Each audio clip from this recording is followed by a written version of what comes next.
السلام عليكم. مرحبا بكم يا أصدقاء في برنامج واحة سلام.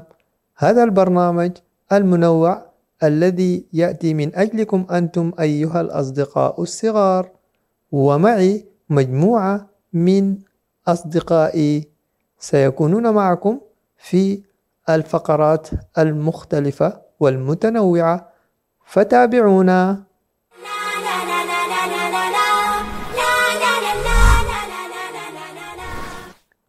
والآن مع فقرة ينبوع الواحة وصديقي عمر وريان. ترى ما هو موضوعنا لهذا اليوم؟ هيا بنا لنستمع.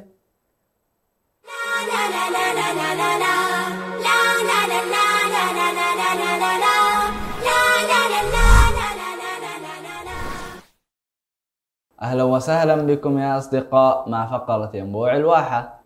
واليوم سنتحدث عن صفة مهمة جدا، صفة يجب أن تكون عند كل مسلم، ويجب أن نربي عليها أطفالنا، ألا وهي صفة الأمانة. فالأمانة تجمع بين الصدق والإخلاص، وتجمع بين العهد والوفاء والثبات عليه. وهذه الصفة يجب أن تكون مغروسة داخل كل طفل من أطفال المسلمين، وهي مسؤولية مشتركة بين الأسرة وبين المدرسة والمجتمع، وتتطلب منا جميعا أن نجتهد فيها. وبالطبع تبدأ من الوالدين والإخوة داخل البيت، فالقدوة الحسنة هي خير مرشد، والطفل في المنزل يقلد والده، يتخذ قدوة منذ نعومة أظافره. وعلى هذا الأساس ينشأ جو من الثقة والحب في المنزل، ينتقل بعده إلى الجيران ثم إلى المجتمع كله. يترتب على ذلك بناء مجتمع مسلم متعافى، وتكون سببا في انتشار الأمن وحفظ حقوق الآخرين. أيضا الأمانة تكون سببا في محبة الناس، ويعرف الشخص بين الناس بالأمين الذي يحفظ حقوق الآخرين ويحافظ عليها. فالأمانة مهمة وبالأخص في الفرائض، فلا بد أن نكون أمينين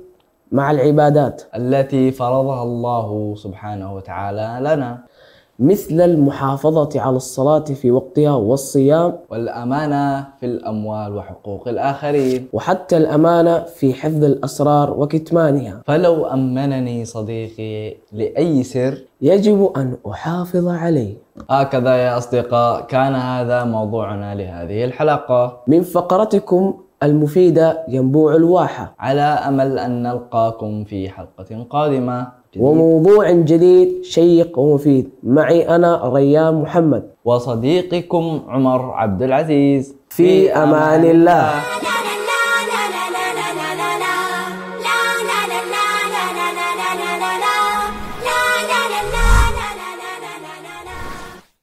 والآن يا أصدقاء هيا بنا لنتعرف عن معلومات جديدة ومعارف لم نكن نعرفها في فقرة هل تعلم مع صديقنا موفق. هيا بنا.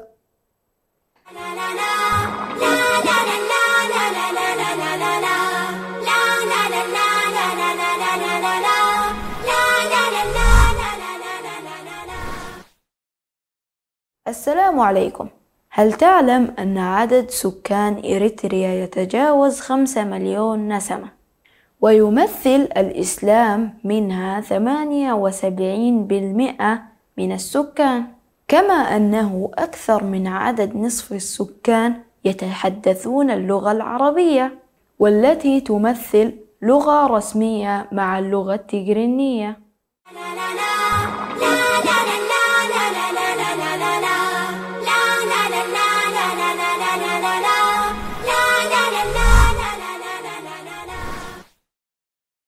أصدقائي، أنتم تعرفون جحا وحماره، فلنستمع إلى قصصه الممتعة والمضحكة ولكن أيضا المفيدة مع صديقنا عبد السلام في فقرة مع جحا. هيا بنا.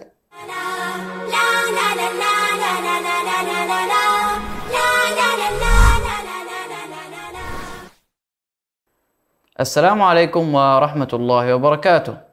مرحبا بكم أعزائنا المشاهدين في حلقة جديدة من برنامجكم حكايات جحا. حكايتنا لليوم جحا والمهر. في يوم ما كان جحا سائرا في طريق طويل، فتعب، فقال: لو كان لدي حمار فأركبه. وبعد قليل مر أمامه فارس معه صوت وخلفه فرس صغير، فلما رأى الفارس جحا جالسا أمره أن يقوم ويحمل المهر على ظهره إلى القرية لأن المهر تعب من المشي، فرفض جحا ذلك، فوجد صوت الفارس قد نزل في ظهره، فقام جحا مسرعا وحمل المهر وسار به، كلما أراد أن ينزله نظر إلى صوت الفارس، فأسرع في السير حتى وصل إلى القرية في دقائق معدودة، وأخيرا وقع على وجهه هو والمهر من شدة التعب، فتركه الفارس وسار خلفه المهر، ولم يفق جحا إلا بعد وقت طويل، فلما أفاق ذهب إلى شجرة وجلس تحتها ورفع رأسه إلى السماء، ثم قال: يبدو أن التمني لا يفيد، لا بد من العمل والجهد. هكذا يا أصدقاء انتهت حكايتنا لليوم من حكايات جحا، على أمل أن نلتقيكم في حلقات قادمة. إلى اللقاء.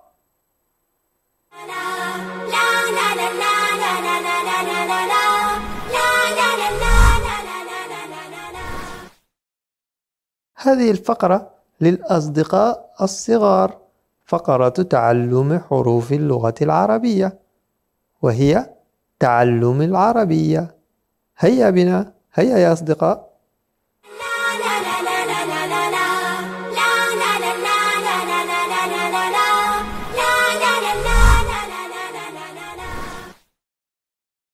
مرحبا أصدقائي الصغار، هيا بنا نتعلم اليوم حرف الباء. الحركات: هيا رددوا معي. بالفتحة تنطق باء، بالضمة تنطق بو، بالكسرة تنطق بي. والآن مع الأمثلة والكلمات. ما هذا الحيوان الذي يظهر أمامكم يا أصدقاء؟ أحسنتم، إنها بطة. وماذا عن هذه الفاكهة؟ صحيح، هذه برتقالة. وما هذه؟ هل عرفتموها؟ بالفعل هي بيضة. أحسنتم. ختاماً أصدقائي، ما رأيكم أن نقرأ قصة كاملة؟ هذه القصة ستكون عن حرف الباء، فلنقرأها سوياً. تحكي القصة عن صديقتنا بسمة، حيث تسكن بسمة في بيت جميل بحديقة جميلة، وبجوار البيت شجرة برتقال كبيرة وبركة ماء تسبح فيها البطة وصغارها. كان هذا حرفنا لليوم يا أصدقاء، إلى أن نلتقي مع حرف جديد. إلى اللقاء. كما شاهدتم يا أصدقاء، كان هذا حرف اليوم، والآن سنذهب إلى المسابقة، مسابقة الحروف مع ريان ومحمد وعلي. جهزوا معنا ورقة وقلما حتى تكتبوا. هيا بنا، هيا. مرحبا يا أصدقائي، كما شاهدنا كان هذا حرف الباء، والآن مع صديقاي محمد وعلي. السلام عليكم. السلام عليكم. والآن مع مسابقة جديدة وحرف جديد، ألا وهو حرف الباء. لننتقل إلى الأسئلة التالية. أريد منكما أن تعطياني اسم دولة أو مدينة بحرف الباء. بيروت. أحسنت يا أين تقع بيروت؟ في لبنان. أحسنت. أريد منكما أن تعطياني اسم امرأة بحرف الباء. بسمة. أحسنت، صحيح. أريد منكما أن تعطياني اسم رجل بحرف الباء. بسام. وأنت يا محمد؟ براء. أحسنت. هل لديك صديق بهذا الاسم؟ نعم. وأنتم يا أعزائي المشاهدين، هل لديكم صديق بهذا الاسم؟ أريد منكما أن تعطياني اسم جماد بحرف الباء. تفضل يا علي.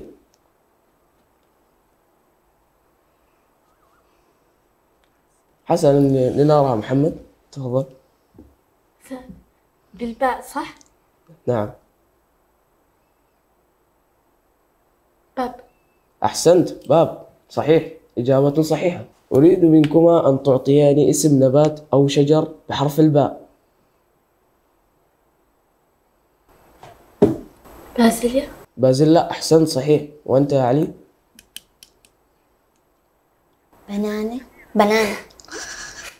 فاكهة تأكل.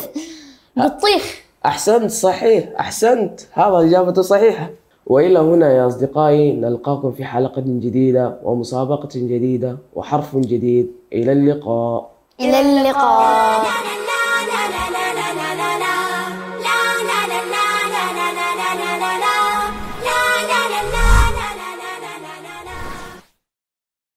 والآن يا أصدقاء فلنستمع إلى قصص الأنبياء مع صديقي موفق وموسى بطريقة روائية ممتعة وشيقة. هيا بنا، هيا معي.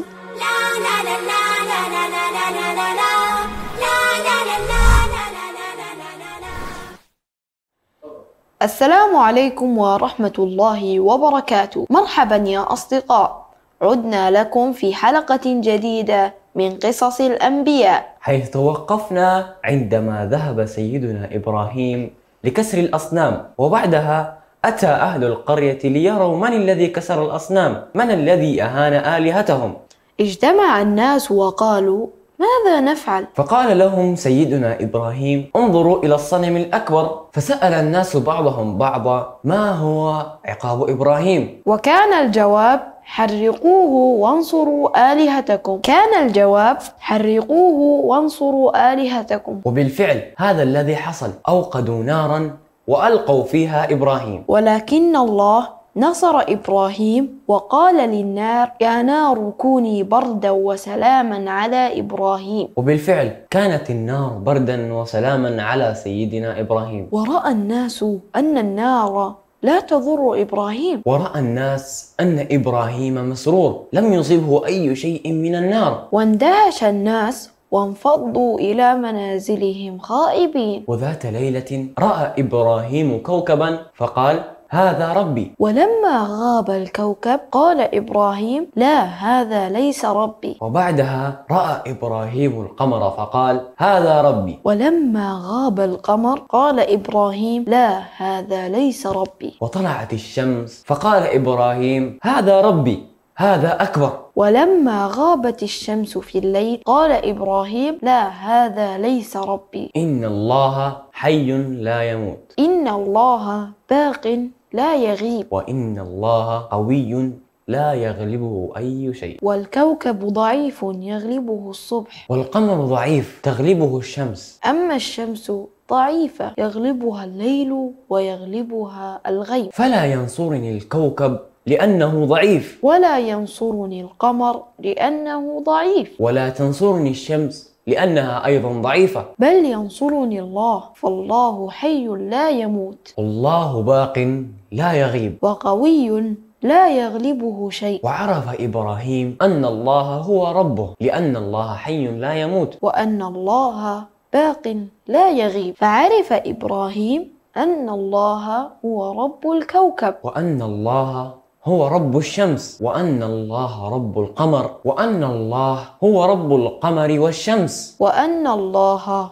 رب العالمين. وهدى الله إبراهيم وجعله نبيا وخليلا. وأمر الله إبراهيم أن يدعو قومه ويمنعهم من عبادة الأصنام. سنتوقف هنا يا أصدقاء على أمل أن نكمل لكم في الحلقات القادمة. دمتم في حفظ الله ورعايته، والسلام عليكم.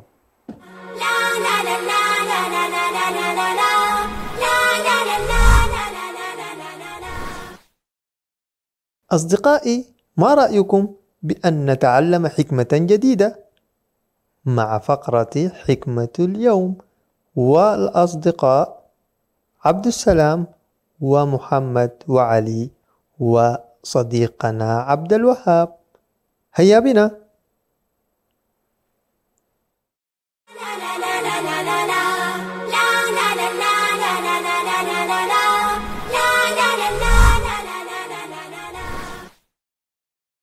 السلام عليكم، مرحبا يا أصدقاء. حكمتنا لليوم: الأم مدرسة إذا أعددتها أعددت شعبا طيب الأعراق. والآن ما رأيك يا علي في حكمتنا لليوم؟ جميل. كأنها هذه الأم هدية من رب العالمين، فالأم عندما تطلع ابنها من البطن تربيه وتهتم به جدا يعني، وتخاف تخاف عليه أن يموت أو لا يحصل له شيء، فهي تحاول تربيه وتهتم بصحته، عندما يولد يعني تطعمه، وهكذا الأم تربي ولدها بشكل جميل. وعندما يكبر يكون إنسان طيب وجميل ويكون يعني أحسنت كويس. يا علي، هذا كلام مثمر ومفيد. تصفق يا جماعة. والآن ما هو رأيك يا محمد في حكمتنا لليوم؟ الأم هي تبغى تربي أبنائها وتبغى أنه يكون رجل ناجحا يوم يكبر، وهي تربيه عشان يكون شخص كويس ويساعد الناس ويكون مفيد للمجتمع حقته. أحسنت يا محمد، صفقة لمحمد. والآن ما هو رأيك يا عبد الوهاب في حكمتنا لليوم؟ هل فعلا الأم هي طيبة الأعراق؟ سؤال جيد جدا. الأم هي تربي أولادها وتعطيمها وتأكلهم ويذهبون إلى المدرسة يعني هكذا، ويتعلمون وتريدهم أن ينجحوا مثل هكذا. وهل فعلا هل تظن أن الأم هي أكثر شخص يحب أطفالها؟ بالطبع، لأن الأم لما تولد أطفالها الأطفال يذهبون إلى المدرسة وتطعيمهم وتأكلهم وتسوي لهم ماذا يريدون. نعم أحسنت، هذا مذهل يا عبد الوهاب، صفقة.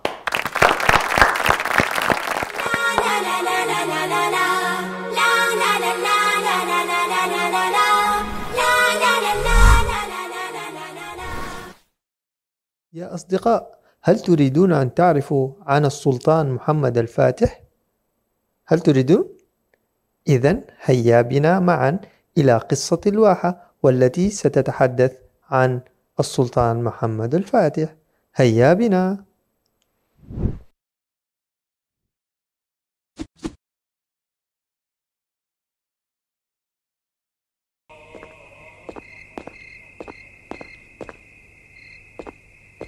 هذا هو سور الحصن.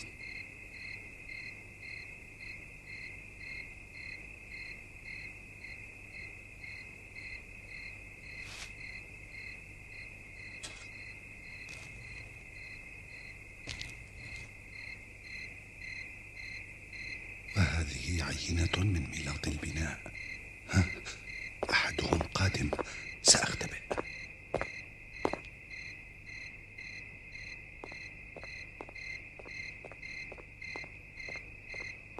قل لي يا صاحبي، أين كنت؟ بدأت أشعر بالنعاس. وماذا سيحدث لو أنك نمت؟ فهذه أسوارنا منيعة وحصينة، ولا أرى ضرورة للحراسة والسهر بعد ذلك يا صاحبي.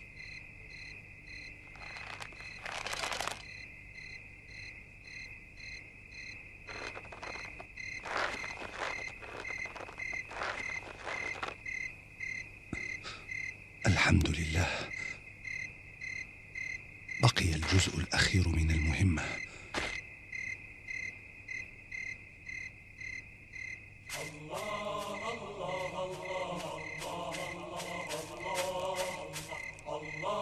هذا هو المكان. لم أتوقع عودتك بهذه السرعة. هل أنهيت مهمتك؟ نعم، الحمد لله. وماذا سيفعل السلطان محمد بالعينة؟ هذا شأنه وعلينا الطاعة. هيا.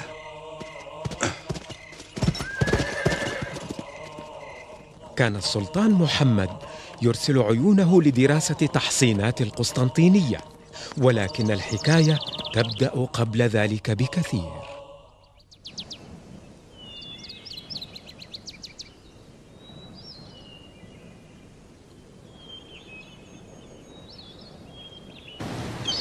اشتد ظلم أباطرة القسطنطينية وجشعهم، ولم تعد السفن تأتي إليها فانهارت تجارتها. والتفت الإمبراطور قسطنطين إلى الناس يجبي منهم الضرائب حتى أتى على كل ما يملكون، وأطلق جنوده الذين لا يعرفون الرحمة في القرى والمدن المحيطة بعاصمة الإمبراطورية ينهبون كل شيء.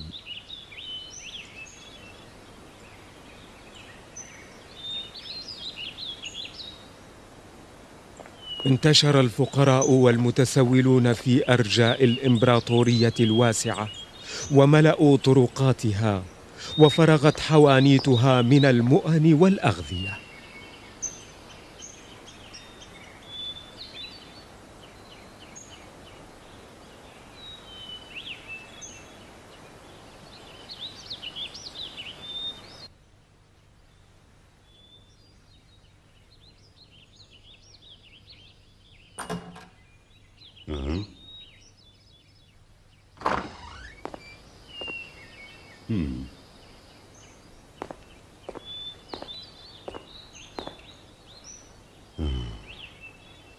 كيف حالك يا يورغو؟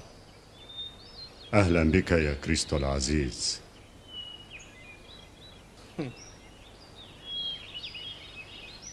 دكانك خالية من البضائع، قل لي ما الأمر؟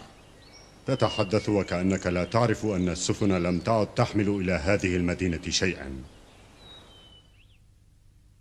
أحسنت يا إليكسي.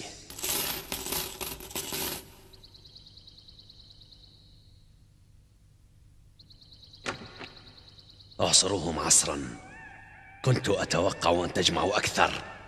ضاعف الضريبة عليهم. هل تفهم يا إليكسي؟ أخذنا كل الأموال من الناس، لم نبق شيئا.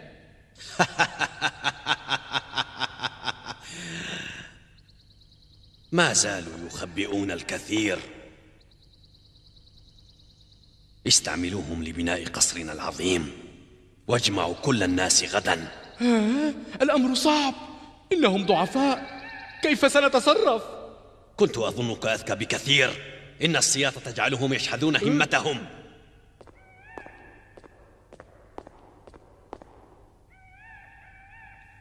اجمعوهم بالقوة. هل ترفض أوامري؟ مولاي سامحني لغبائي، لقد أخطأت وسأنفذ الأوامر بدقة. أنا خادمك المطيع. سامحني يا مولاي، أرجوك، أتوسل إليك. انهض يا أليكسي، ابدأ العمل وأتقنه، فأنا أريده قصرا يليق بهذه الإمبراطورية العظيمة. هل تسمع؟ وفي الصباح كان الجنود القساة ينبشون البيوت الفقيرة ويجمعون الناس للعمل في السخرة.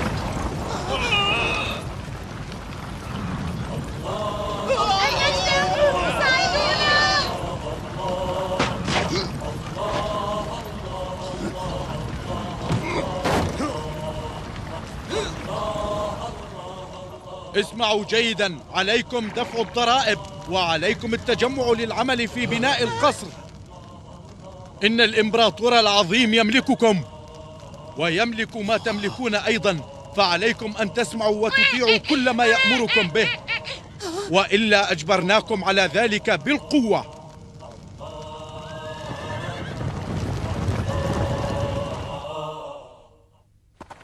وعلى الجانب الآخر من بحر مرمرة كان الناس يعيشون آمنين مطمئنين تحت راية الإسلام، يحكمهم شرع الله في ظل حكم السلطان مراد الثاني.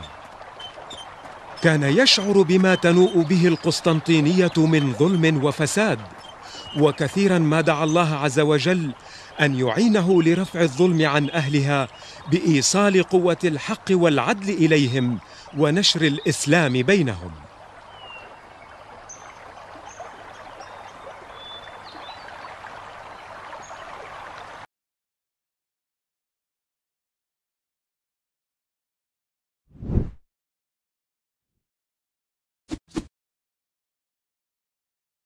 الآن مع فقرة التحدي الذي سيتناول العقيدة والدين الإسلامي مع صديقي محمد وعلي.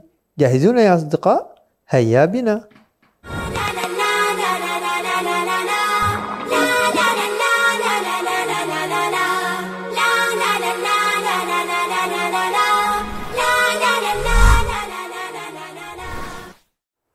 مرحبا بكم يا أصدقاء، والآن مع فقرة التحدي. جاهزون يا أصدقاء؟ نعم. هل أنت جاهز يا علي؟ أجل. ماذا عنك يا محمد؟ نعم. وماذا عنكم يا أصدقاء؟ هل أنتم جاهزون؟ حسنا، فلنبدأ. السؤال يقول لك يا علي: ما أعظم أركان الإسلام؟ هل هو حج البيت، أم شهادة أن لا إله إلا الله وأن محمدا رسول الله، أم إيتاء الزكاة؟ شهادة أن لا إله إلا الله وشهادة أن محمدا عبده ورسوله. شهادة أن لا إله إلا الله وأن محمدا رسول الله. هل هي إجابة صحيحة؟ فلنرى. هل جاوبتم يا أصدقاء؟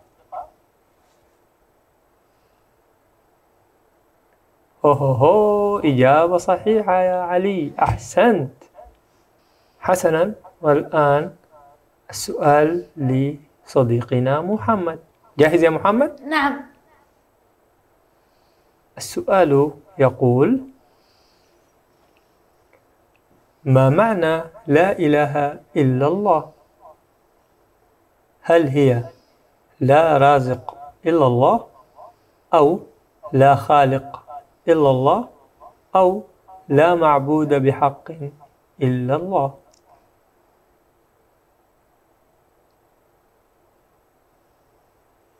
إنها لا معبود بحق إلا الله.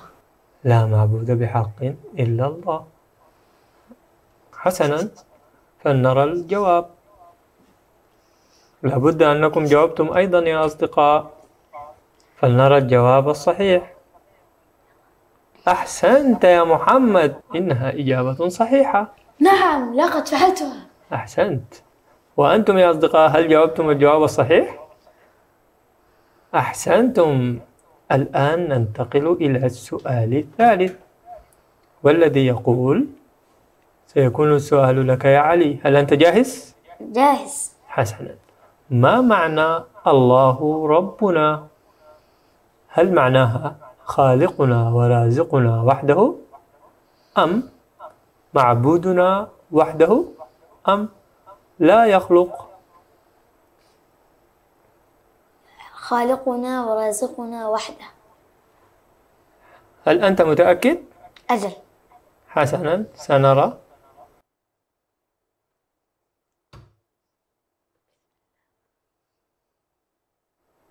أحسنت يا علي، لقد كان جوابا صحيحا. أجل، لقد فعلتها. أحسنت. والآن السؤال لك يا محمد.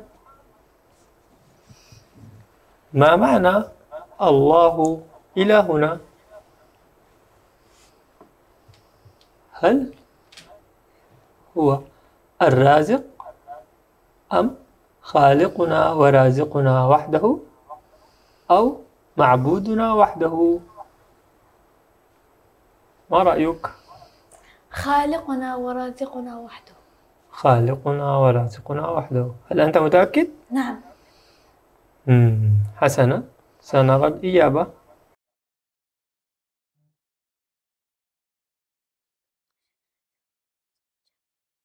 للأسف يا محمد، لم تكن الإجابة صحيحة. ما رأيك يا علي؟ الإجابة هي معبودنا وحده. هل أنت متأكد؟ معبودنا وحده، متأكد 100%. حسنا، سنرى الإجابة.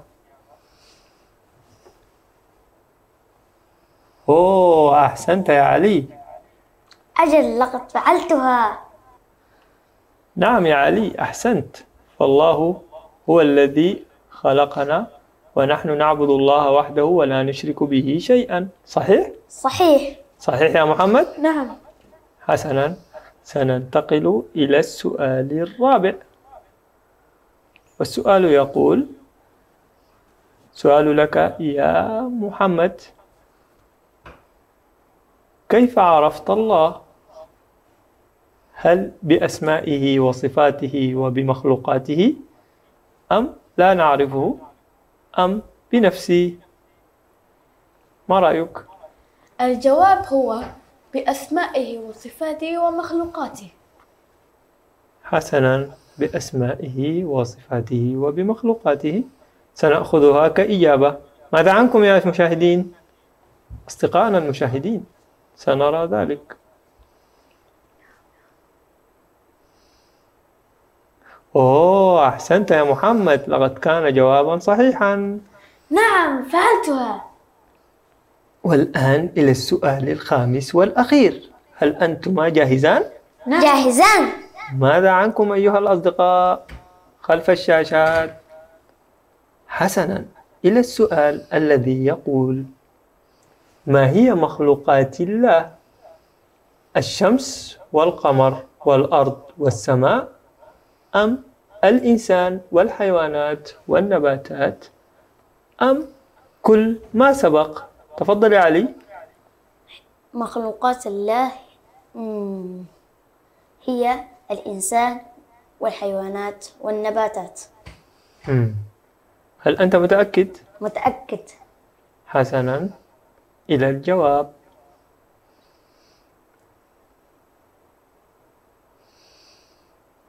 أحسنت، أحسنت يا علي. أجل، لقد فعلتها. لقد كان جوابا صحيحا. وهكذا يا أصدقاء انتهت فقرتنا لليوم من التحدي، على أمل أن نلقاكم في حلقة قادمة. هذا منجوس يحييكم، وصديقي محمد وعلي. إلى اللقاء. إلى اللقاء يا أصدقاء. إلى اللقاء.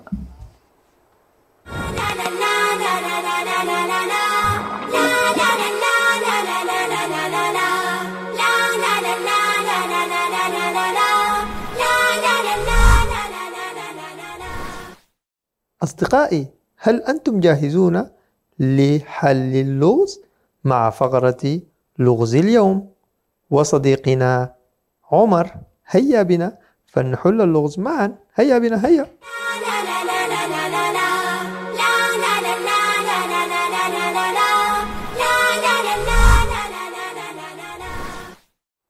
مرحبا بكم يا أصدقاء مع فقرة اللغز. لقد وصلتنا إجاباتكم من الحلقة الماضية، وقد كان الجواب للغز الماضي: أنا أمامك لكنك لا تستطيع أن تراني، فمن أنا؟ هو المستقبل. أما لغزنا لليوم هو: بي الكثير من البلدان والمدن وحتى البحار والأنهار، ولكن ليس بي بشر، فمن أنا؟ نستقبل إجاباتكم على الرقم الظاهر ها هنا أو عبر مواقع التواصل الاجتماعي. نستقبل إجاباتكم يا أصدقاء في الحلقة القادمة إن شاء الله.